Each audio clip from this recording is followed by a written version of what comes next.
Tema do Evangelho segundo o Espiritismo,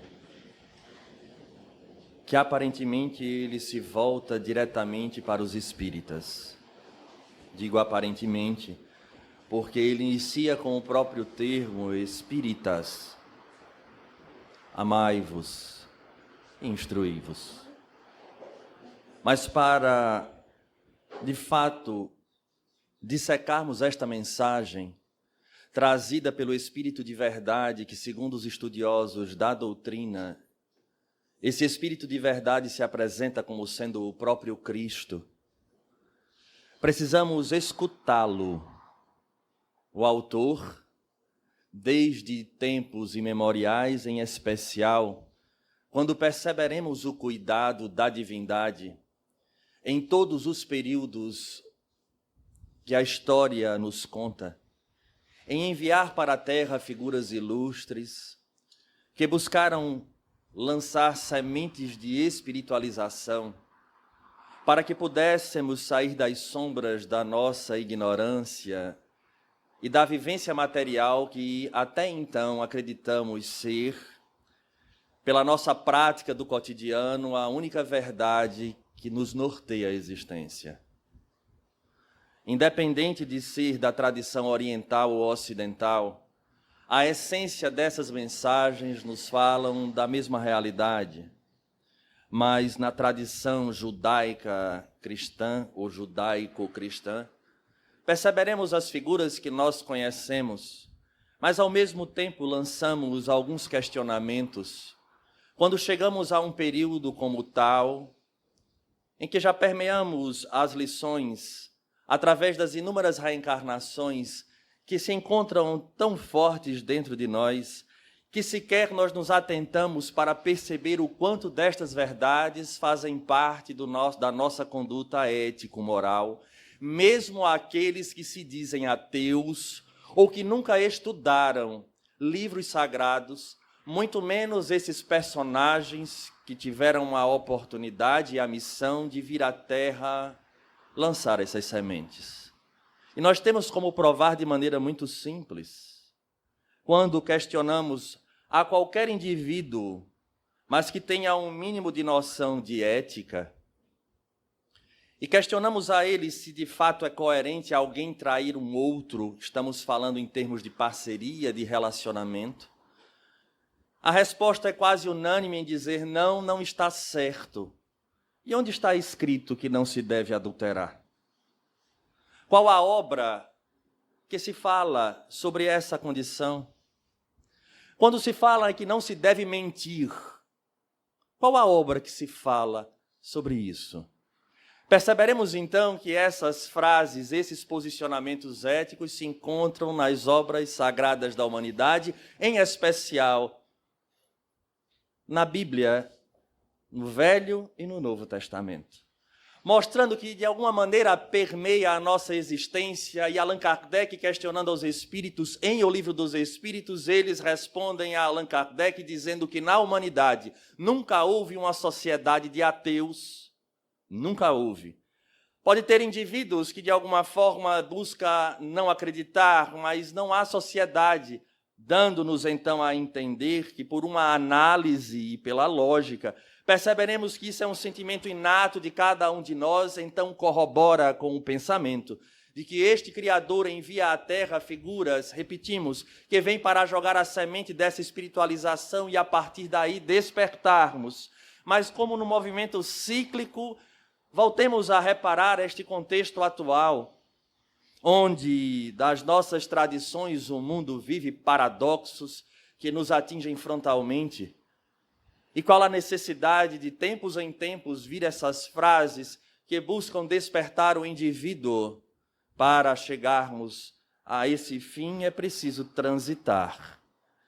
E olhamos com muito carinho e às vezes de uma maneira com conceitos prévios para a imagem ímpar de Moisés.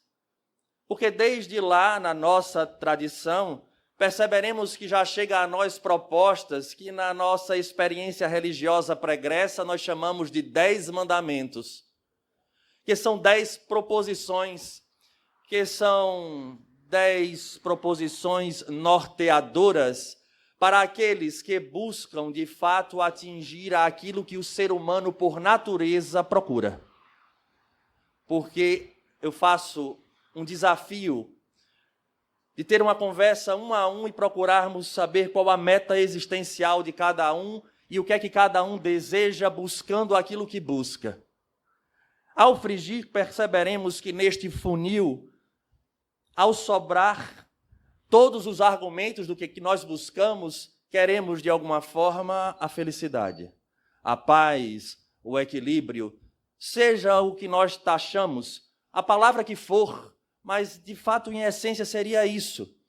E nós vamos percorrer ao longo dessa história caminhos diversos, mesmo tendo essas figuras ilustres que nos dão proposições, mostrando a maturidade do qual são portadores e ao mesmo tempo a misericórdia divina de mandar para esta escola chamada Terra professores que a seu turno conseguem nos trazer aquilo que se faz necessário para cada um de nós. Não obstante, não nos tira a responsabilidade de termos ouvidos de ouvir e olhos de ver.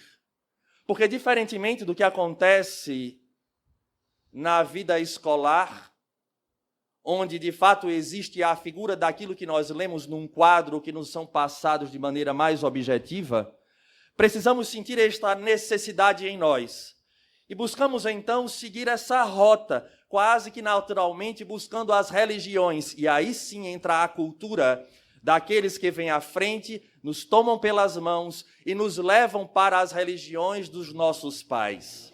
Entramos em contato primeiramente com aquelas verdades, e no grau da maturidade que nós temos, despertaremos a nossa consciência para procurarmos o nosso roteiro, mas ainda assim em busca desta essência.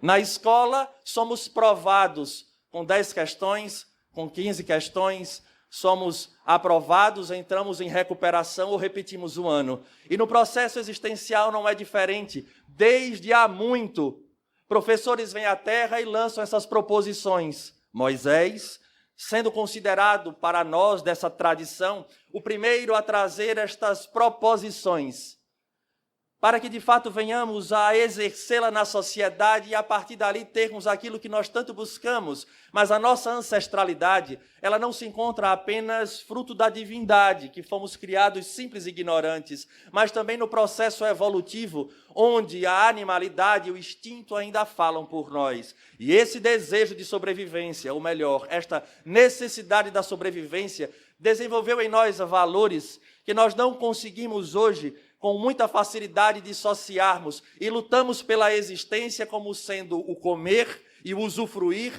as metas existenciais que frequentemente percebemos que não respondem às nossas necessidades verdadeiras. Porque conheço indivíduos que são repletos de possibilidades, de posses, mas que continuam sentindo vazio existencial. Indivíduos que optam por sair da vida pela rota ou pela fuga do próprio suicídio, ou até mesmo doenças que lhe atingem a alma, que hoje se tornam a grande epidemia, que não adianta usar máscaras, porque ela encontra-se na intimidade de cada um de nós, quando a depressão vai atingir praticamente, pelo menos, a cada um dos indivíduos das famílias aqui representadas. Então é sinal de que há uma desconexão, porque nós estamos na Terra, a divindade lança a proposta através dessas figuras, e nós não despertamos. Somos reprovados pelas nossas próprias escolhas e a vida por si nos dará de volta a oportunidade de recomeçar, de refazer. É indiscutível que agora, arcando com as consequências daquilo que foi escolhido ontem. Moisés, então, ao lançar os 10 mandamentos, ele se torna o libertador de um povo. E nós nunca paramos para refletir sobre essa significação para cada um de nós. Porque remover o povo do Egito, além de ter o sentido objetivo desta fuga em massa do povo escolhido, ela tem um sentido subjetivo que seria tirar, remover essa grande quantidade de indivíduos daquela estreiteza, do cativeiro, daquilo que a aprisiona. E nós, todos nós, inclusive nos dois planos da vida aqui presentes, estamos neste processo de fuga, da saída, daquilo que nos constrange para aquilo que nos liberta. Há esse sentido. E como dissemos que temos o pé na animalidade, neste processo do instinto, na preservação da vida, há e surge em nós um sentido de exclusivismo, que iremos perceber na tradição judaica de uma maneira muito arraigada, porque se torna muito mais importante agora seguir a lei, ao pé da letra, do que transformar-se. Então, a partir dali, nós saímos da posição de aprisionados ao Egito, presos, escravos, e saímos agora para uma condição de escravos externos de uma lei, onde aquele povo se torna o escolhido. E é interessante, porque muitos olham para trás ao povo judeu e dizem, como pode, milênios, e eles ainda esperam o Messias libertador. E para eles é importante ser judeu. Eles dizem até, o judeu não se faz, o judeu nasce. Mas iremos replicar essa mesma atitude nas religiões que nós professamos, enquanto ainda não entendemos a mensagem daquele que de fato é o libertador por excelência. Porque há irmãos nossos que transitam em outras religiões e dentro da doutrina espírita, do movimento espírita, e enxergam o mesmo exclusivismo, que é necessário ser tal ou qual religião para alcançar um processo de salvação, de um desencarne mais feliz, onde entra num contrassenso profundo quando chega à figura deste segundo libertador, este referência para todos nós, ponto de mutação, que é a figura de Jesus de Nazaré, que apresentando Deus na figura de Pai, cria-se agora um contrassenso de que Deus não poderia fazer uma escolha de indivíduos que creem de uma forma para indivíduos que creem de outra. Porque se os seus missionários foram enviados da espiritualidade para a terra, ora, seria então um jogo ou um joguete com aqueles que estão à terra, e aquele primeiro em que ele envia para trazer a sua mensagem é um engodo, porque só será salvo aquele que acreditar no outro que eu enviarei depois. É incoerente. Daí Jesus, então, traz a figura do Deus que é Pai, que agora não é exclusivo do povo judeu, nem de nenhuma religião, nem a espírita, nem a católica, nem a evangélica, nem de nenhuma outra linha cristã, ou de qualquer outra linha religiosa que seja. Jesus, então, ele vai trazer a essência. Deixa de ser o indivíduo, o ser, o Messias que traz do Egito para a liberdade, mas agora ele se torna o libertador por excelência. Porque ele vai falar da lei divina, separar o joio do trigo, mostrar o que de fato é e o que não é, porque ele tinha religião.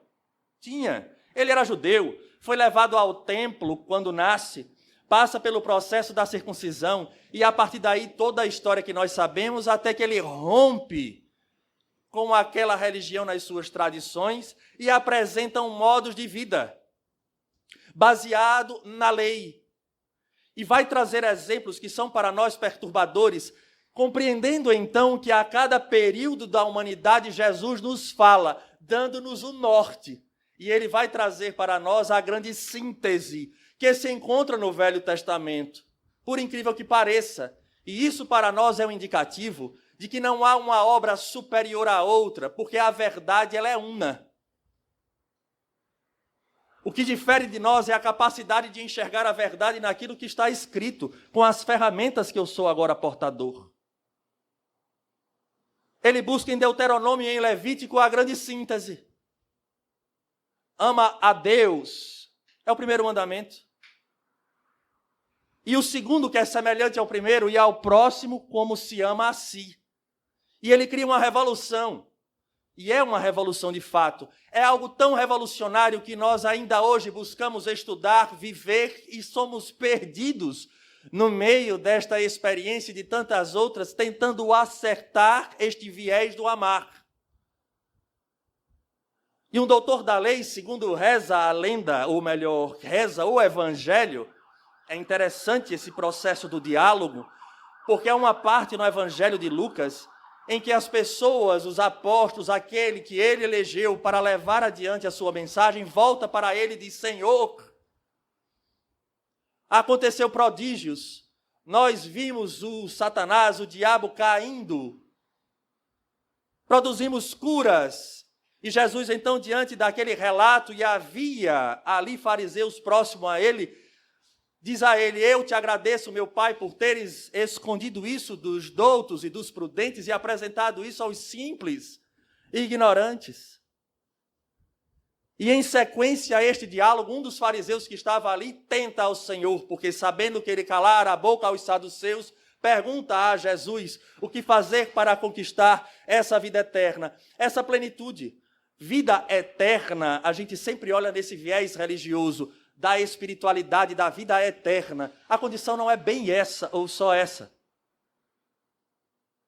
Porque quando nós aqui, acredito que a maioria de nós, ao desencarnar, continuaremos não sendo cidadãos espirituais, continuaremos sendo cidadãos da terra. Não conquistamos a vida eterna. Vamos ver se a gente consegue extrair essa lição. Como assim, Alisson? Porque na hora em que eu me for, eu vou olhar para trás e vou dizer: minha esposa, cadê ela?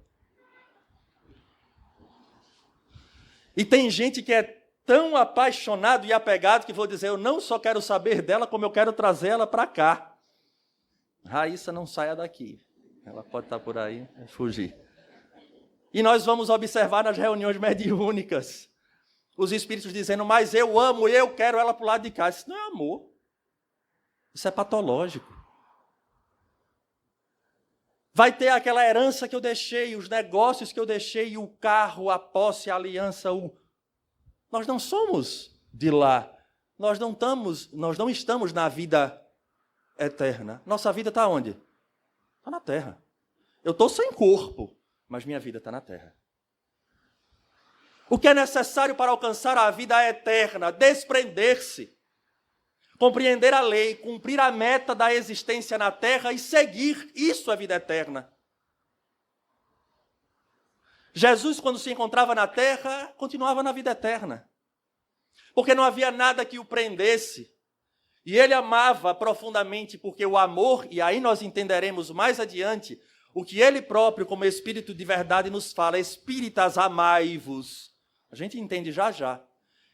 Como ele tinha a plenitude, porque era o homem integral, ele continuava na vida eterna, numa experiência terrena.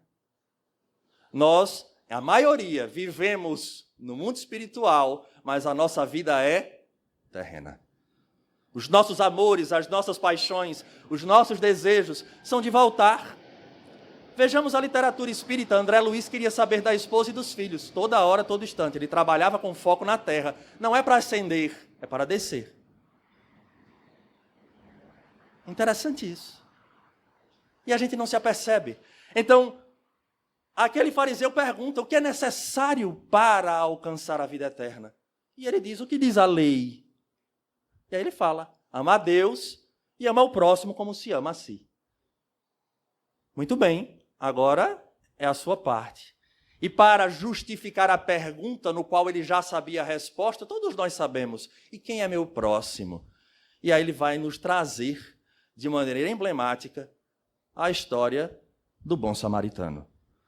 Onde ele vai, mais uma vez, tocar no ponto nevrálgico, porque não é a estrutura da religião em que eu me encontro, mas é se essa estrutura da religião, no qual a essência me passa, me transforma para viver essa religiosidade. Que é o que vai acontecer com aquelas figuras, até o momento em que o samaritano cuida, e o samaritano era o herético. Então ele nos dá uma deixa de que é uma atitude, é um modus de vida.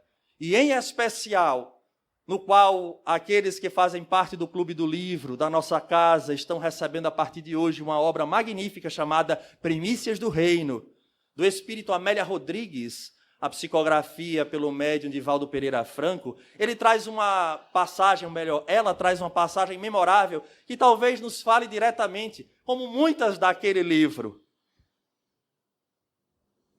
que é a história que também conhecemos como o Sema do mancebo rico, em que ele procura Jesus para conquistar e diz além: eu cumpro todos os mandamentos, todas as proposições. E o diálogo que a Amélia Rodrigues nos traz, ele é rico. A gente fica pensando por que ele deixou de seguir Jesus. Ele tinha um desejo. Ele queria, pelo orgulho da raça que fazia parte, subjugar os romanos nos jogos em Cesareia. Então ele treinou, ele comprou escravos para adestrá-lo, para fortalecê-lo, trouxe cavalos da Drácia, da Dalmácia, para ganhar os jogos de Cesareia e mostrar a supremacia da sua raça. E Jesus diz a ele: vem comigo. E ela narra de que ele sente uma coisa estranha, porque ele olha para aquele homem e diz: de onde eu conheço? E ele diz: eu não posso ir agora. Espera um pouco, que depois dos jogos eu irei. Jesus diz: eu não tenho tempo de esperar-te. O reino dos céus começa para ti hoje. Renuncia e segue-me. Renuncia e segue-me. Renunciar exatamente a essa perspectiva da materialidade, daquilo que é importante para nós agora. Porque às vezes o que nós estamos criando nesse momento para alcançar o que tanto desejamos vai nos custar a paz da vida eterna. Criamos mecanismos, problemas com pessoas, para atingirmos aquela meta, e aquela meta depois não preencherá. E ele diz: a vida eterna, o reino dos céus começa para ti agora. E o reino dos céus é feito de escolhas e porta estreita. Era necessário renunciar ao desejo. Era necessário renunciar à própria vontade de querer mostrar ao outro que a sua raça era superior. Quantas situações nós não temos do próprio mestre nos convidando cotidianamente, e nós criamos pequenas migalhas de problema e que às vezes nos custam a paz e muito. E muito, não é pouco não. Mas estamos aqui todo domingo, recebendo passe, tomando água magnetizada, alguns tratamento atrás de tratamento e não se apercebe. Eu tenho cumprido tudo. E Jesus nos diz: só uma coisa te falta. E a gente continua cumprindo tudo à risca. Mas só uma coisa te falta. Dá tudo o que tens. E nesse diálogo ele diz: eu não tenho problema nenhum de entregar gemas, ouros, porque eu sei que tudo isso é passageiro. Ele fala: tudo isso é passageiro. Mas um momento de glória, a oportunidade de apresentar-se, não posso. Perdoe-me, mas eu não posso seguir-te. E aí surge a frase brilhante, né? Do rico, que é mais fácil que um camelo passe pelo buraco de uma agulha do que um rico entrar no reino dos céus. Porque não é a condição da posse, porque o jovem se desfaria. É a condição da gente compreender, ao longo da história de toda a humanidade, que estas proposições, elas são as proposições que nós tanto buscamos. Que nós tanto buscamos. A solução para a problemática. E dando continuidade no Evangelho, porque é corrido, essa parte do Evangelho, esse romance.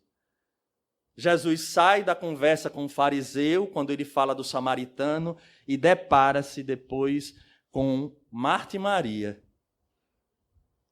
E aí Marta vai reclamar de Jesus, porque Maria estava tomando conta de tudo dos afazeres, ou melhor, Maria estava ouvindo Jesus, e ela sozinha tomando conta dos afazeres da casa. E Jesus diz a ela: Marta, Marta, uma coisa só é necessária. Ou seja, é voltar as atenções para a figura deste rabi, da mensagem que ele trouxe, e sair dessa postura religiosa exclusivista, milenar, que nos acompanha, como se isso fosse garantia para um amanhã mais feliz. E tem pessoas que dizem: mas eu faço tudo, e tudo de mal me acontece. Se é uma pessoa que eu escolho, eu tenho um dedo podre. Isso é difícil. Eu digo, mas é importante saber da base. Quais são os valores? Quais são nossas escolhas? O que é que nós estamos fazendo do entendimento que nós já temos destas proposições que nos são feitas, porque a vida, nesse sentido, eu vou colocar entre aspas, mas ela é cruel. Por que ela é cruel? Porque ela apresenta-se como um mestre que ela não tem dó do indivíduo. Ela extrai dele aquilo que ele precisa. Se for a base de fogo, será. Se for a base de ferro, será. Mas ele vai extrair, porque é a lei. Às vezes nós damos as costas hoje, como aquele jovem deu as costas a Jesus, que é um sentido também figurado. Nós também damos. O Evangelho segundo o Espiritismo vem dizer que a primeira fileira, o primeiro erro que se encontra em cada um de nós é a falta da obediência a Deus. É interessante isso. E nós ficamos pensando, como assim obedecer a Deus? Obedecer a Deus é estar de acordo com as leis que regem o universo. E essas leis são trazidas na exemplificação da figura de Jesus. Então, na verdade, quando ele fala agora que a síntese que está em Deuteronômio e em Levítico, ama a Deus e ao próximo como se ama a si, ele é exatamente a única resposta que nós temos para os problemas que nos atingem. O problema agora é saber o que significa o amor. Porque a partir daí, nós conseguiremos canalizar nossas energias para ver se a gente consegue sair dessa escuridão no qual nós nos colocamos. Porque até o processo do fenômeno amor nós deturpamos para se tornar uma coisa chamada sensação. Se joga adrenalina, se bate o meu coração mais forte, eu chamo de amor. E observemos que essa mensagem de Jesus já faz mais de 2000 anos. E quando a gente olha o desenho da história da humanidade, tem alguma coisa errada. Porque durante muito tempo a religião tomou conta do pensamento humano e nós não conseguimos avançar em moralidade. Mas a verdade está lá desde muito. Então tem algo equivocado. Só que não é na mensagem, é na forma de interpretar a mensagem. Ama ao próximo como se ama a si, de Jesus.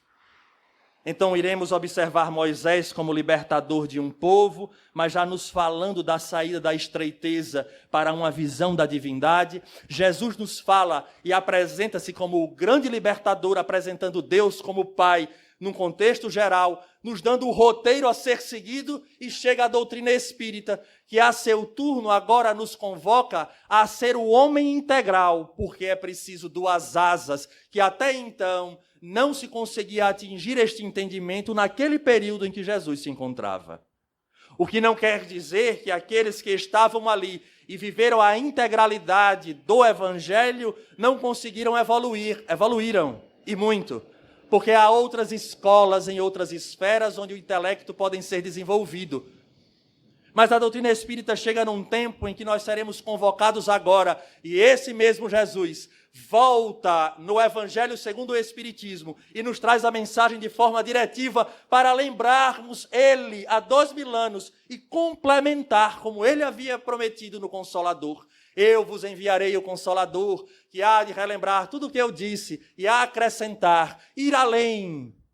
Então, quando ele diz, espíritas, amai-vos, ele se remete à síntese do qual ele próprio nos trouxe, que estava em Deuteronômio e em Levítico no Velho Testamento, porque é uma linha de continuidade.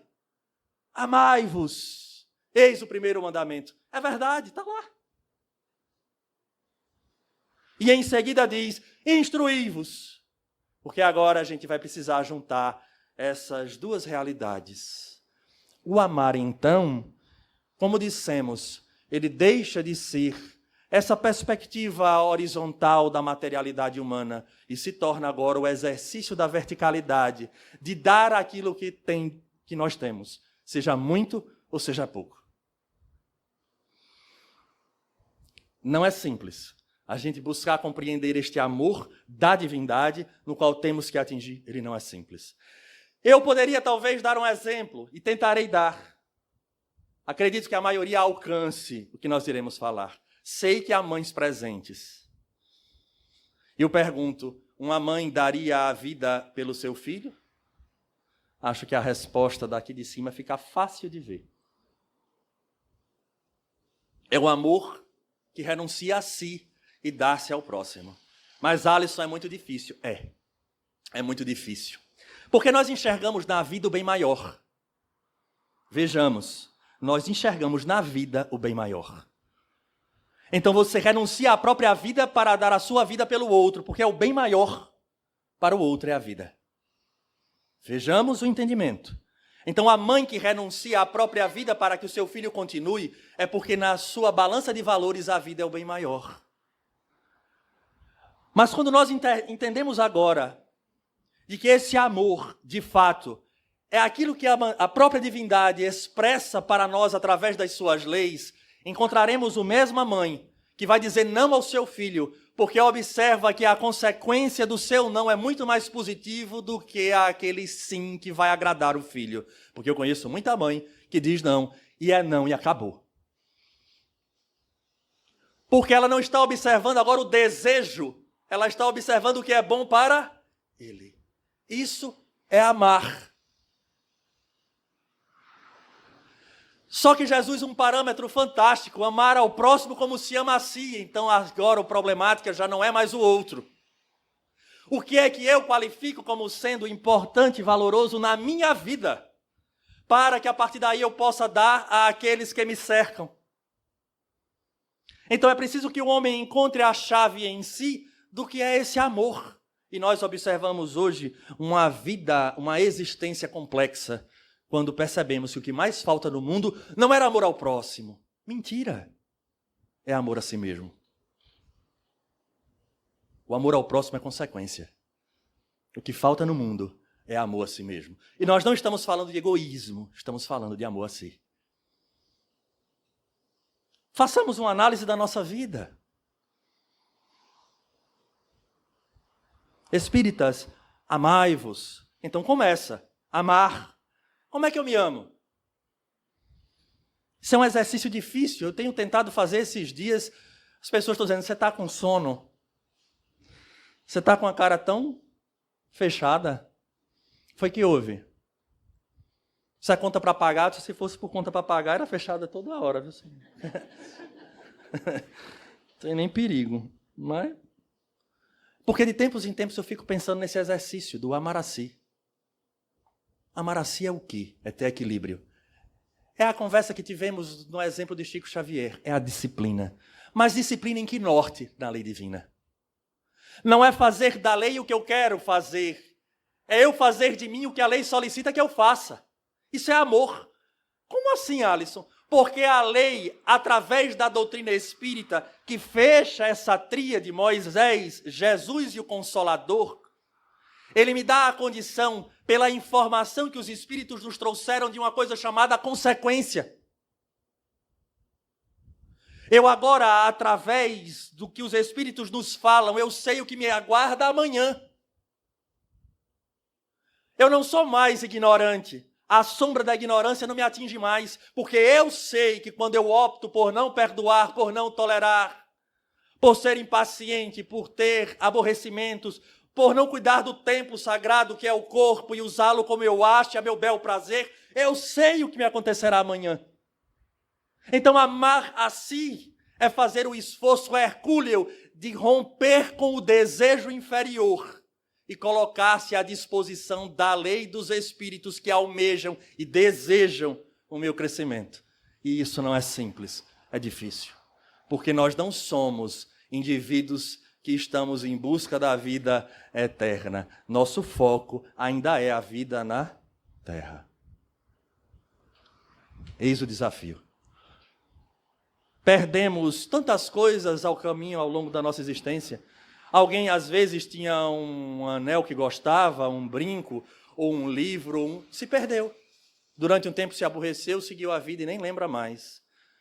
Tem outros que ainda são focados, têm a mágoa de ter perdido. Onde é que está o foco? Está ali. Mas tudo que nós temos hoje, tudo que nós temos hoje, será deixado. Absolutamente tudo. E é exatamente o que nos perturba. Há aqueles que se perturbam pelo que têm, porque vão entrar, vão invadir, vão fazer. E há aqueles que se perturbam pelo que não têm. Principalmente nos tempos de hoje, que nós vivemos num processo obsessivo de encarnado para encarnado. Constante. Vocês sabem que a obsessão ela tem esses níveis, né? Os espíritos, alguns nos obsidiam. Nós obsidiamos alguns espíritos. Vocês estão lembrados disso, né? Meu Deus, fulano foi embora. Fulano, porque você me deixou? E o cara está lá, meu Deus, não me larga nem morto. Existe de desencarnado para desencarnado os espíritos que se perseguem. E existe de encarnado para encarnado. Mas tem um nome novo. A obsessão de encarnado para encarnado. Não sei se vocês sabem. Chamado de Instagram.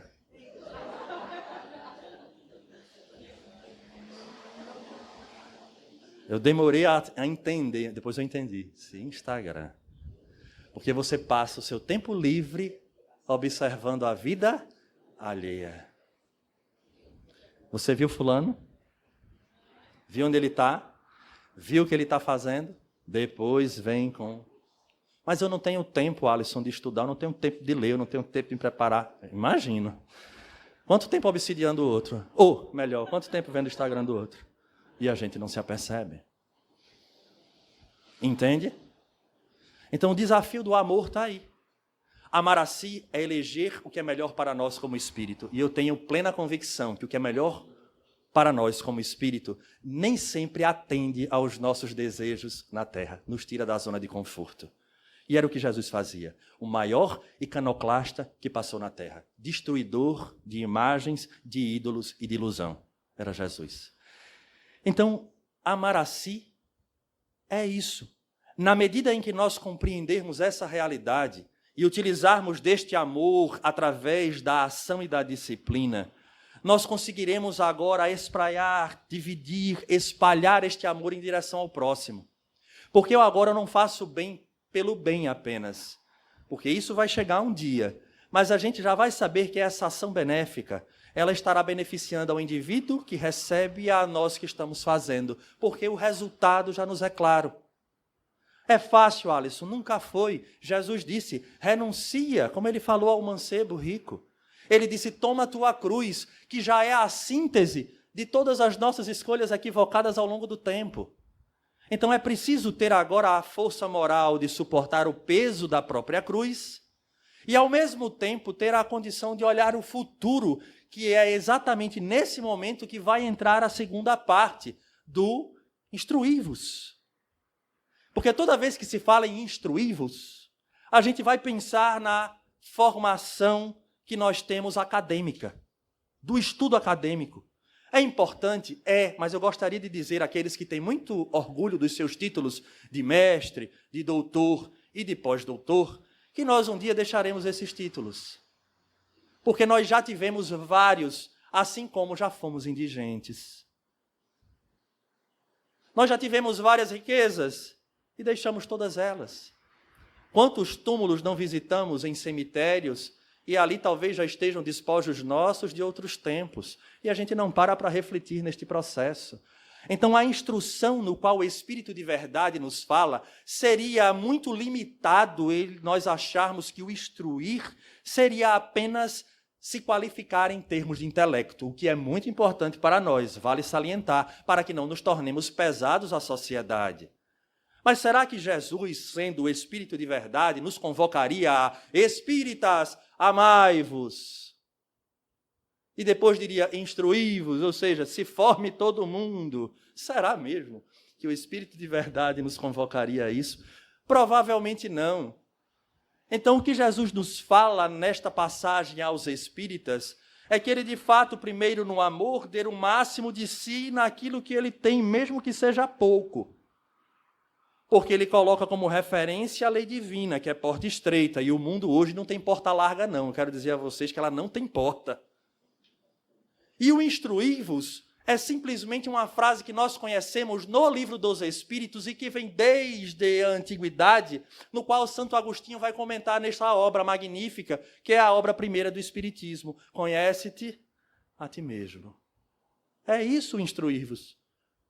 De fato, o estudar é fundamental, porque quanto mais eu estudo a obra ou as obras, que eu qualifico o meu pensar e eu amplio a minha forma de enxergar, conhecendo a lei divina, mais fácil fica a minha capacidade de escolher.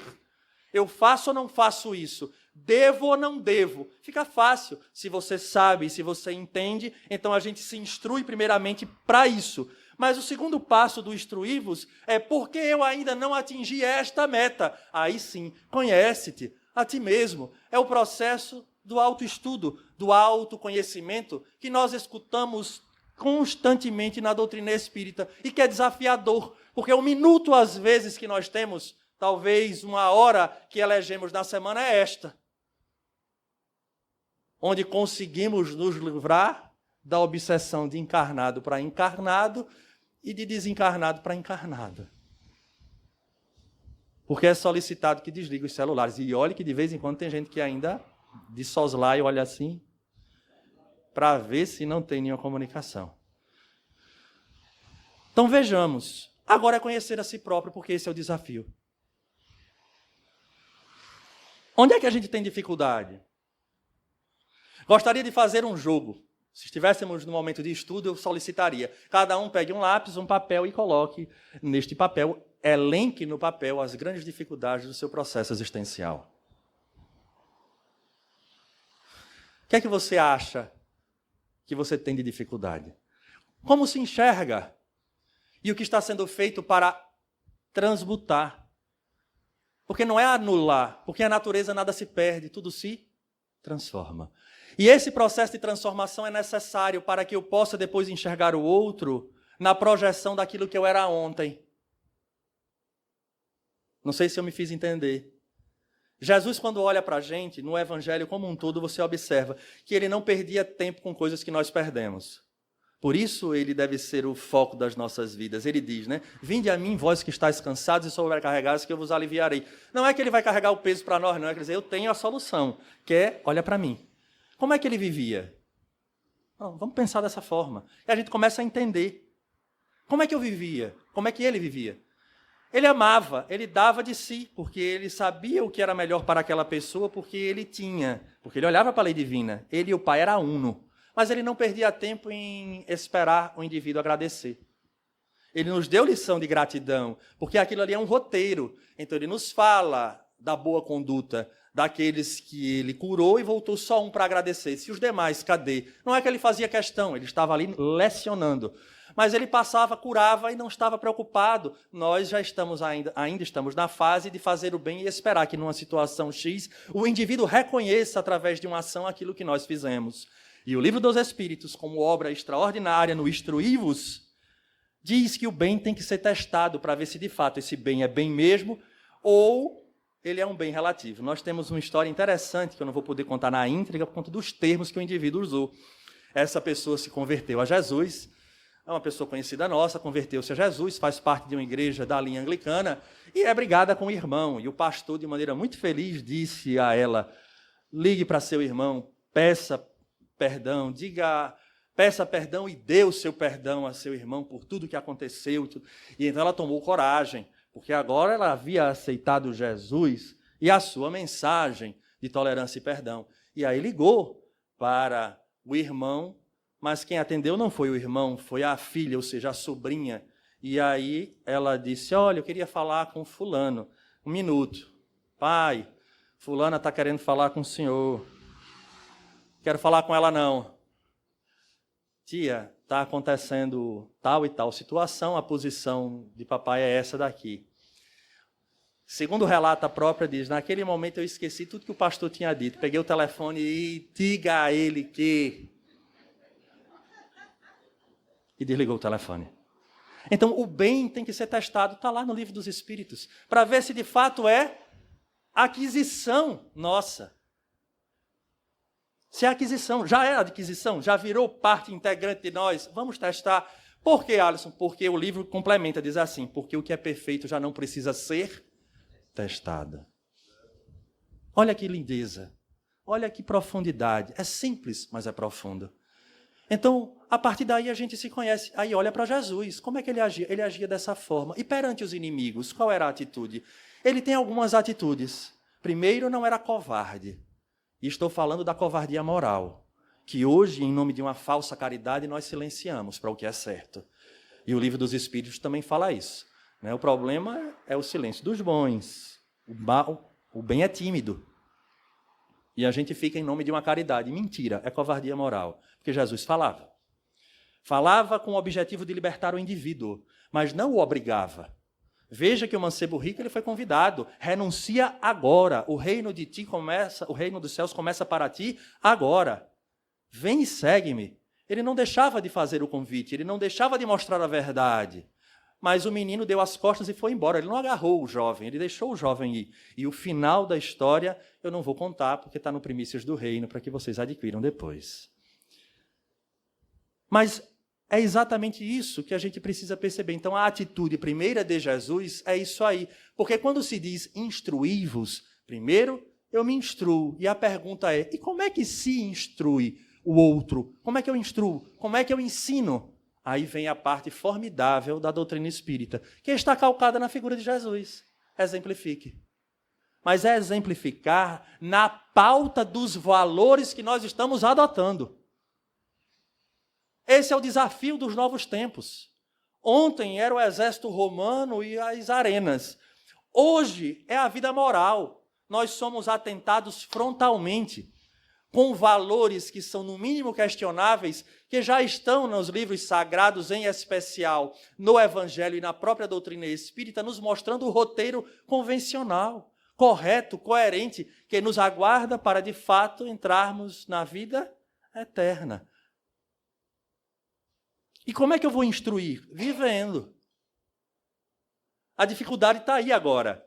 Porque, como falávamos, tem hora que Jesus falava, mas ele sempre vivia o que ele pregava. E depois vem uma terceira fase, ou melhor, um terceiro momento que perceberemos, que diante de algumas acusações e diante de algumas posturas de indivíduos que não tinham a capacidade de atingir pelo grau de inferioridade, Jesus silenciava. E ainda dizia que nós não deveríamos nos estimular ou digladiar por conta do fermento dos fariseus, nem atirar a pérola aos porcos, porque eles de fato não reconhecem o valor. E nós ficamos na luta de querer que o indivíduo enxergue aquilo que ele não tem condições de enxergar ainda, porque a condição da vivência faz com que ontem eu também não enxergava, mas a vida cruel, como eu disse, entre aspas, através da dor me levou a perceber que o roteiro era aquele desde Moisés, passou por Jesus, chega para nós como Jesus novamente, via Consolador, e o convite permanece e permanecerá ao longo de milênios e milênios, porque as palavras dele jamais passarão. Daí fica o convite para nós, espíritas, amai-vos.